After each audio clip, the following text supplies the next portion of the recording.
তো এই যে আমি স্যারকে মিষ্টি দিতে গেছিলাম, ওই প্যাকেটটা এত বড় ছিল, 100 টাকার মতো মিষ্টি কিনেছিলাম, ঠিক আছে। তখন দোকানে গিয়ে 100 টাকার মিষ্টি কিনেছিলাম, আর ফোনে গল্প করছিলাম, ওই স্কুটির ব্যাপারে কিছু গল্প করছিলাম একটা স্যারের সাথে।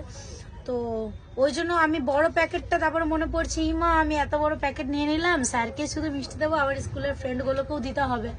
এবার কি করলাম, আবার মিষ্টি দোকানে গেলাম, গিয়ে পরে আমি বললাম কাকু 2টো প্যাকেট করে দাও, দিয়ে আবার ওই মিষ্টিওয়ালা আমাকে 2টো প্যাকেট করে দিয়েছে। তো আমি আমার বান্ধবীদেরকে দিয়ে দিয়েছি, কিন্তু স্যারকে দিতে পারিনি।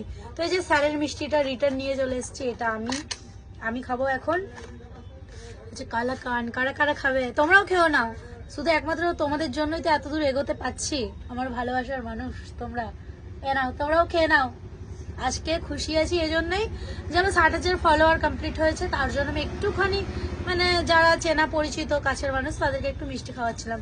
আর স্যারকে তো দেখতে পেলাম না, তো কি করব, তোমরা খেয়ে নাও, আর ভাইকে দেবো, মাকে দেবো।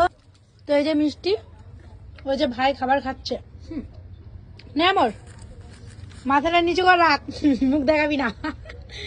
আমি বলেছি আমার ভাই মা বাবার মুখ তখন দেখাবো যখন আমার ফেসবুকে 1 মিলিয়ন ফলোয়ার হবে।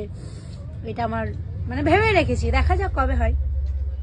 এই তো মাকেও দিয়ে দিচ্ছি মিষ্টি, ভাইকে দিলাম, এবার